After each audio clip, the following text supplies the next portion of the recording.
editing I'm sorry.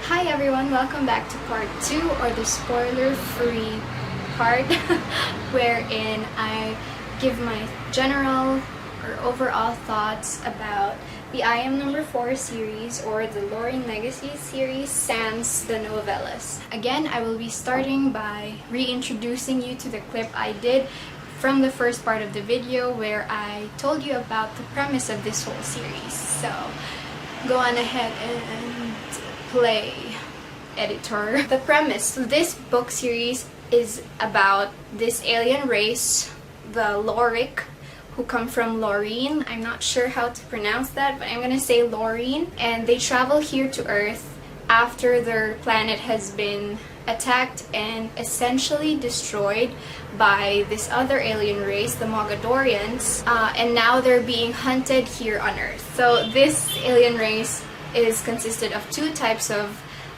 people. There are those with powers, who are known as the Guard, and those without powers, who are those who train them and tell them about the history of their world and all that stuff, and they are called the Capon. I don't know if I'm pronouncing these things right, but that's how I'm going to be pronouncing them all throughout the video because I'm too lazy to search.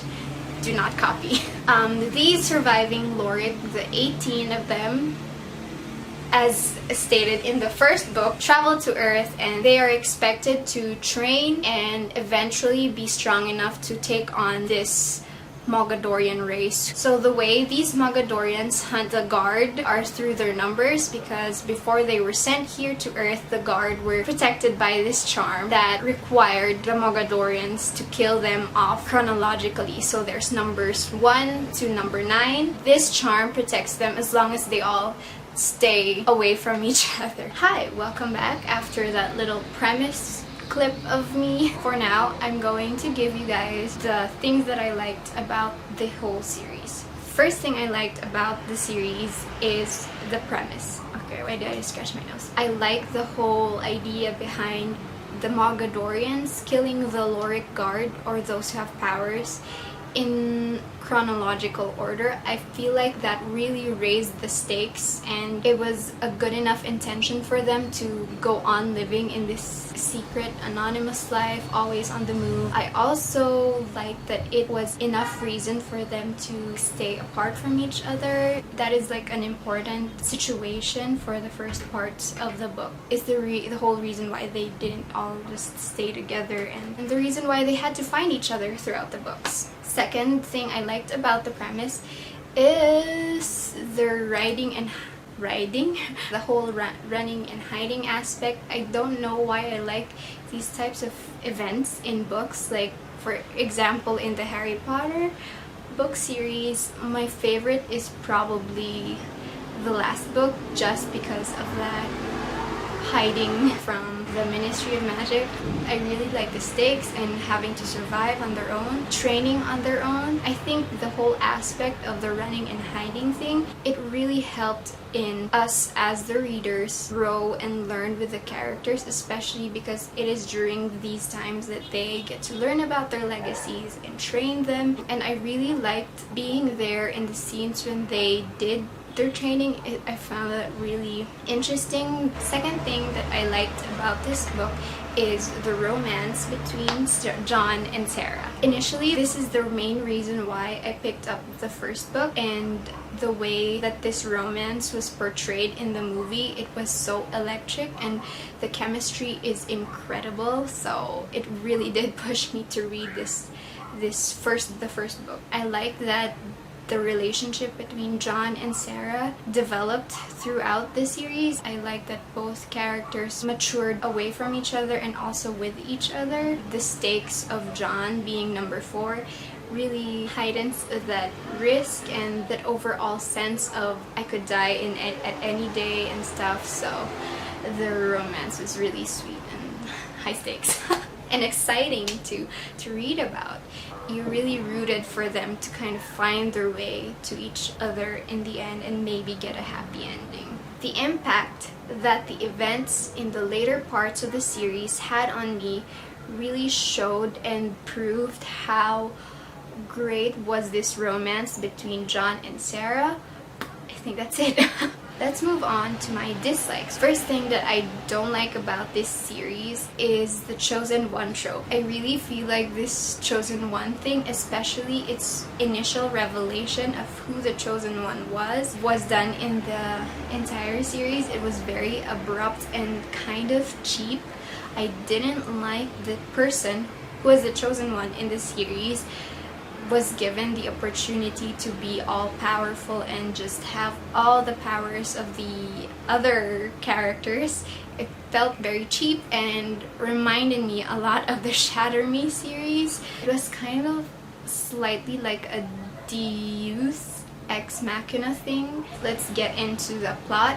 So parts of the plot that I didn't like are, first, the fight scenes. They were confusing for me to follow. I don't know if that's just an issue with me or if other people felt the same way when they were reading this, but I really felt like they went from point A to point B without a path in between. They just jump, and yeah, it was really confusing for me. The second thing that I don't like about the plot of this book is how the climax is always found at the end of the book. Like, I get the whole cliffhanger thing just so the readers would really read the books from beginning to end and continue on with the series, but there are other books who do so well in actually adding the climax, not at the end but maybe nearing the end or the middle, and resolves that particular climax, but at the same time gives enough of a cliffhanger for the readers to continue on with the next book. Hey, it's future Amy again, trying to resolve the things that I didn't do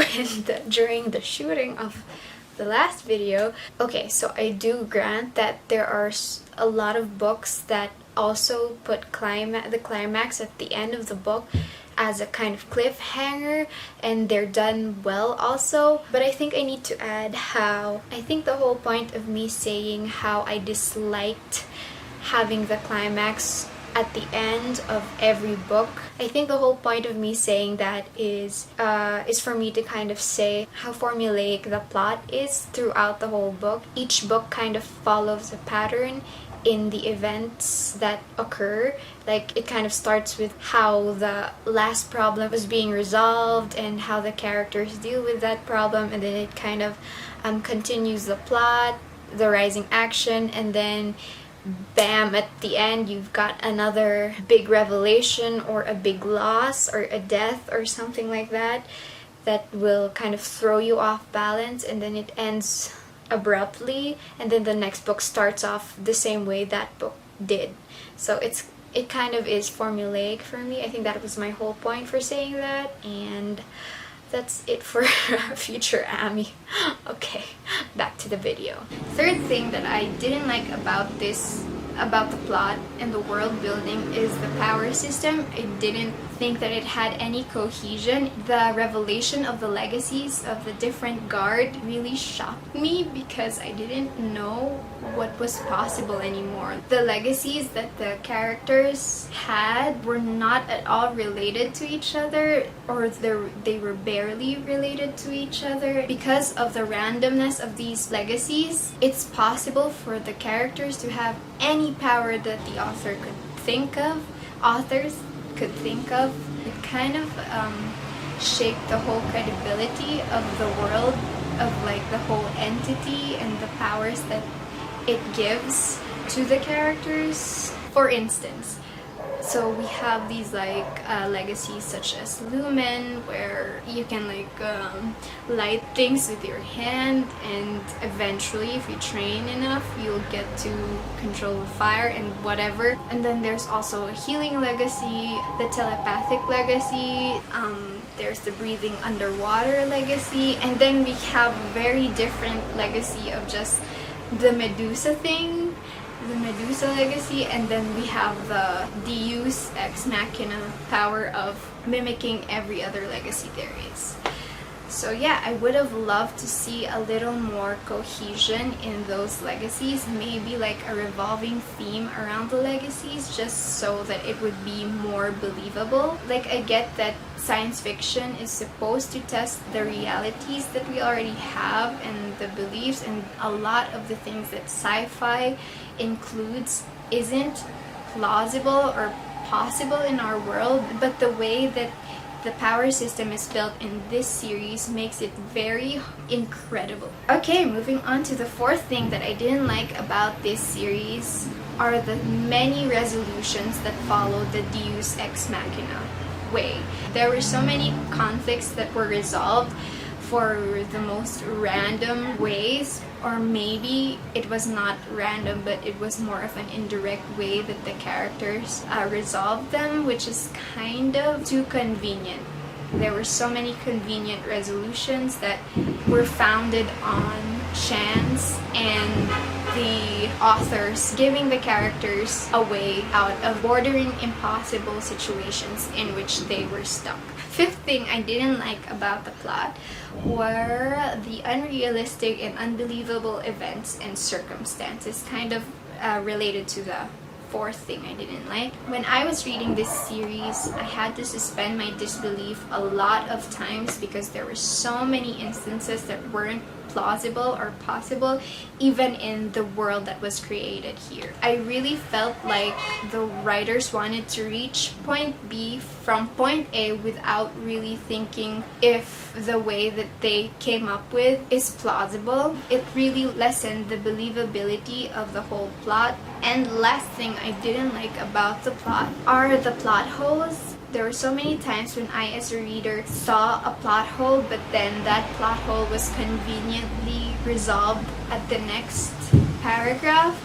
And it kind of shows how, again, I've mentioned this in the first video, but it kind of shows how the plot holes were covered or resolved after the whole book was written. And when the authors were proofreading it, the resolutions were not subtle. And it kind of, what is going on? Next thing I didn't like were the characters. The thing I really didn't like about the characters were the inadequate character development of some of them, even though these characters who didn't get their character arcs were important in the whole story. The few characters who did develop were John, Sarah, a little bit of Mark, Marina, and Sam and Five. So I also have to mention how these developments weren't even done well, especially Marina's, because it was so inconsistent. Also, John's character development in book 3 was a really abrupt one. It wasn't subtle at all, and it wasn't really a development. It was more of like a 180 change than a development. So those who did not develop were 6, 9, and 8. For 6, I really wish that she did develop, and maybe she did, and I just didn't get her development, but I really felt like she didn't. She just stuck with the whole badass persona, and I really felt like 6 throughout the entire series didn't develop, but was only shown more of through her perspectives. And I really felt like her character development was necessary for the series, because although I loved her persona of being a badass, I really felt like she was stagnant and she was stuck in this stereotypical badass girl persona that was created for her by the authors. The same goes for 9. He starts and ends as the same person, kind of without a development, maybe a slight development because of what happened at the end of book 4. But I felt like that was like a very small thing, and then he kind of reverted back to his old self, or he just wasn't mentioned enough. Second thing I didn't like about the characters is the inconsistency of some of them. Like, for example, Ella's perspectives. So Ella is supposed to be this prepubescent person, but the way her narrative was told from her perspective, it was kind of like a jump from a perspective of like a grown-up back to her being like a prepubescent person, and then back and forth. The way she told the story was so inconsistent with her age, and I get that they're supposed to be like smarter than humans, like a 10-year-old Loric person is smarter than a 10-year-old human person, but still, I don't even know if she's 10, but they already started with this kid-like perspective, but then they changed to like a more grown-up way of telling a story that I think they forgot the essence of the character and just how much she knows and how she can tell a story based on her demographic. Another person that I found to be inconsistent was Marina. Like I said, I hate that she was dubbed as the moral compass of the entire guard, because she obviously wasn't. She was just forced to become this moral and kind person, and it kind of shows how inconsistent this personality trait was when it came to her more heartless and uncontrollable killer type of person. I know that people can be complex and be two things at once, but those two things weren't written very well, and they didn't jive with each other the way traits of a person usually go together. I really think that the inconsistency of her character is really just a product of how badly written her character was. So for my average rating for this book series, I took the average of all my ratings for each individual book, and I came up with a rating of 3.57. It was an okay series for me. It is definitely a page turner. It had that narrative hook from the first book, and it kind of forces you to read through the next books because every book had a cliffhanger. Again, there were inconsistent characters, character development was lacking, and also there were so many shallow intentions and plot lines in this book, and there were so many tropes aside from the trope that I gave. Anyway, I think it's important to mention that this series wasn't like a one-man job. I think there were two authors at the start of it, and then that second author kind of had diverged from the first author who continued the series, and then that author, I think, teamed up with another person. I'm not sure, but I think it's important to know that it's a mix of the writing of two people at most. So yeah, I really hope you enjoyed this video, and I hope that if you do pick up this series, if you haven't already, that you comment down below your opinions, whether or not you agree with me. I would love to have that discussion. Like and subscribe if you want. I hope you have a great day and that you'll continue to watch my videos if you want to. That's it for this video. Okay, bye.